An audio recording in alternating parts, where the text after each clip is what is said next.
দৰঙৰ ঐতিহাসিক পথৰুঘাটত উপস্থিত আপৰ ৰাজ্যিক সভাপতি মনোজ ধানোৱাৰ। দৰঙৰ ঐতিহাসিক পথৰুঘাটৰ কৃষক শ্বহীদ বাকৰিত উপস্থিত আম আদমি পাৰ্টি অসমৰ ৰাজ্যিক সভাপতি মনোজ ধানোৱাৰ। হাতকুৰি শ্বহীদক শ্ৰদ্ধাঞ্জলি জনালে সভাপতিগৰাকীয়ে। ইয়াৰ আগেয়ে সভাপতিগৰাকীয়ে ঐতিহাসিক খতৰা সত্ৰ দৰ্শন কৰি সত্ৰত সেৱা জনায়। ইয়াৰ পিছতেই যোৱা 23 তাৰিখে পদুমপুখুৰী হাইস্কুলত 10ম শ্ৰেণীৰ ছাত্ৰৰ হাতত মৃত্যুবৰণ কৰা 9ম শ্ৰেণীৰ ছাত্ৰ ভৱেশ ডেকাৰ বাসগৃহত উপস্থিত হৈ শোকসন্তপ্ত পৰিয়ালবৰ্গক সমবেদনা জ্ঞাপন কৰে। পথৰুঘাটৰ কৃষক শ্বহীদ সমাধিত উপস্থিত হোৱাৰ আগেয়ে দৰং জিলা আম আদমি পাৰ্টিৰ শক্তিশালী নেতাদ্বয় ডক্টৰ আখতাৰুল ইছলাম হাজৰিকা আৰু ৰেজাউল হকৰ নেতৃত্বত সতীৰ্থসকলে ৰাজ্যিক সভাপতিগৰাকীক ফুলাম গামোচা আৰু ফুলাম জাপিৰে উষ্ম সম্বৰ্ধনা জ্ঞাপন কৰে। ইয়াৰ পিছতে সাংবাদিকেৰে হোৱা কথা বতৰাত অসমত আম আদমি পাৰ্টিৰ সভাপতিগৰাকীয়ে কয়, আম আদমি পাৰ্টিয়ে যি ৰাজনীতি কৰি আহিছে সেয়া হৈছে উন্নয়নৰ ৰাজনীতি। আমি হস্পিটেলৰ কথা কওঁ, শিক্ষাৰ কথা কওঁ আৰু দুৰ্নীতিমুক্ত এখন সমাজ হ'ব লাগে সেই কথা কওঁ। কিন্তু ৰাজনৈতিক দলে শিক্ষা, স্বাস্থ্য আৰু দুৰ্নীতিমুক্ত এখন এজেণ্ডা লৈ কোনো ৰাজনৈতিক দলে ৰাজনীতি কৰা পৰিলক্ষিত নহয়। সভাপতিগৰাকীয়ে তেওঁৰ দলৰ সাংগঠনিক ভেটি শক্তিশালী কৰিবলৈ এতিয়া ঘৰে ঘৰে যাব বুলি মন্তব্যও কৰে। ইফালে আগন্তুক পঞ্চায়ত নিৰ্বাচনত দলটোৰ বাবে গুৰুত্বপূৰ্ণ হ'ব বুলি তাৎপৰ্য মন্তব্য কৰে আৰু আগন্তুক সময়ত তেওঁলোকৰ চৰকাৰ হ'লে 300 ইউনিট বিজুলী ফ্ৰী দিব বুলি প্ৰকাশ কৰাৰ লগতে স্মাৰ্ট মিটাৰ প্ৰসংগত দিল্লী আৰু পাঞ্জাৱ চৰকাৰৰ আৰ্হি ল'ব বুলি সভাপতিগৰাকীয়ে সংবাদ মাধ্যমৰ আগত প্ৰকাশ কৰে। সভাপতিগৰাকীৰ লগত সংগ দিয়ে ৰাজ্যিক আপৰ নেতা নীলমণি শইকীয়া, জিলাৰ সভাপতি আখতাৰুল ইছলাম হাজৰিকা, ৰেজাউল হককে ধৰি কৰ্মকৰ্তাসকলে। ইয়াৰ পিছতে নেতাগৰাকীয়ে মহৰীয়াপাৰা পদুমপুখুৰী হাইস্কুলৰ 10ম শ্ৰেণীৰ ছাত্ৰৰ প্ৰহাৰত মৃত্যু হোৱা ছাত্ৰগৰাকীৰ ঘৰলৈও যায়।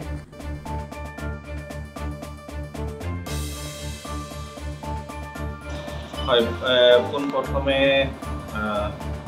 চিপাঝাৰবাসী ৰাইজক ধন্যবাদ জনাইছোঁ। প্ৰথমবাৰৰ বাবে মই চিপাঝাৰ আজি সভাপতি আসন গ্ৰহণ কৰাৰ পিছত উপস্থিত হৈছোঁহি। আমাৰ দলীয় কৰ্মকৰ্তাসকলক লগ পাই যথেষ্ট ভাল এটা অনুভৱ হৈছে যে যথেষ্ট সক্ৰিয় কৰ্মী ইয়াত আছে, সেইটো এটা অনুভৱ হৈছে। আমি অকণমান আগতে ইয়াত একমাত্ৰ সত্ৰ যিখন আছে সত্ৰখনত আমি গ'লোঁ, গুৰুজনাৰ আশীৰ্বাদ ল'লোঁ আৰু লৈ এতিয়া আমি ইয়াৰ পিছতে শ্বহীদ বেদীলৈ যাম, কৃষক শ্বহীদ বেদী, আৰু তাৰপিছত যিখন পদুমপুখুৰী হাইস্কুল য'ত এই ছাত্ৰ এজন দুৰ্ঘটনাত প্ৰাণ হেৰুৱাব লগা হ'ল, তেখেতৰ পৰিয়ালবৰ্গক আমি লগ কৰিম। আজি দিনজোৰা কাৰ্যসূচী আমাৰ আজি ইমানেই হ'ব। আপোনালোকৰ ওচৰত জনালোঁ ভাল হ'ব, আমি আশাবাদী।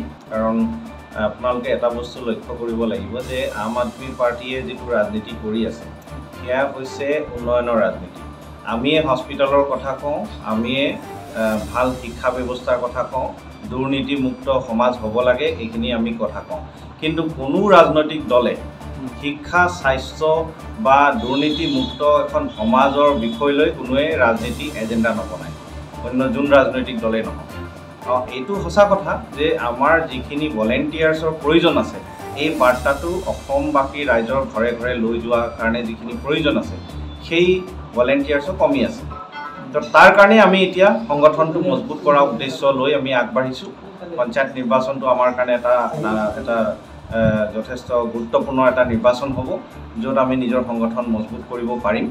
আৰু একবাৰ আমি যদি আমাৰ সংগঠন আমি টনকিয়াল কৰি ল'ব পাৰিছোঁ, তেতিয়াহ'লে এই যিটো উন্নয়নৰ ৰাজনীতি আমি একেবাৰে ঘৰে ঘৰে, অসমৰ ঘৰে ঘৰে ৰাইজলৈকে আমি বাৰ্তাটো লৈ যাওঁ। ইয়াৰ লগে লগে মই এটা কথা আপোনালোকক জনাব বিচাৰিছোঁ যে স্মাৰ্ট মিটাৰৰ যিটো কথা আছে, দিল্লী আৰু পাঞ্জাৱত য'ত আম আদমি পাৰ্টীৰ চৰকাৰ আছে, তেওঁলোকৰ পৰা আমি এটা মডেল এটা আমি অসমৰ কাৰণেও ল'ব পাৰোঁ।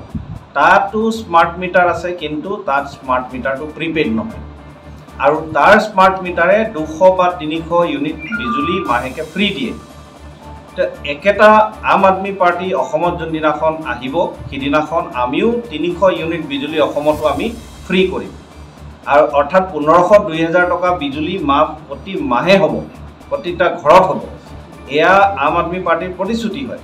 গতিকে স্মাৰ্ট মিটাৰটোক আমি যি ধৰণে বিজেপি চৰকাৰে ৰাইজৰ মাজত লৈ গৈছে, আমি প্ৰতিবাদ কৰিছোঁ। আমিও কেতিয়া আমি ৰাইজৰ লগত আছোঁ।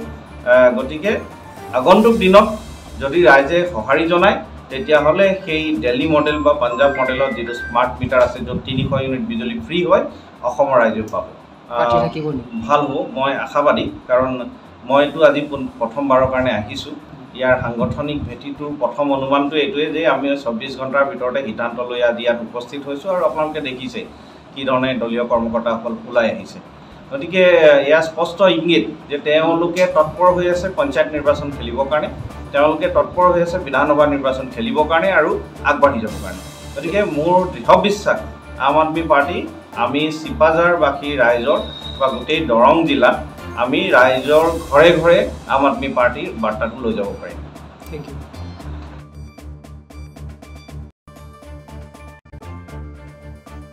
পাথৰীঘাটৰ পৰা কৰ্ণালী হাজৰিকাৰ ৰিপৰ্ট অসম টুডে।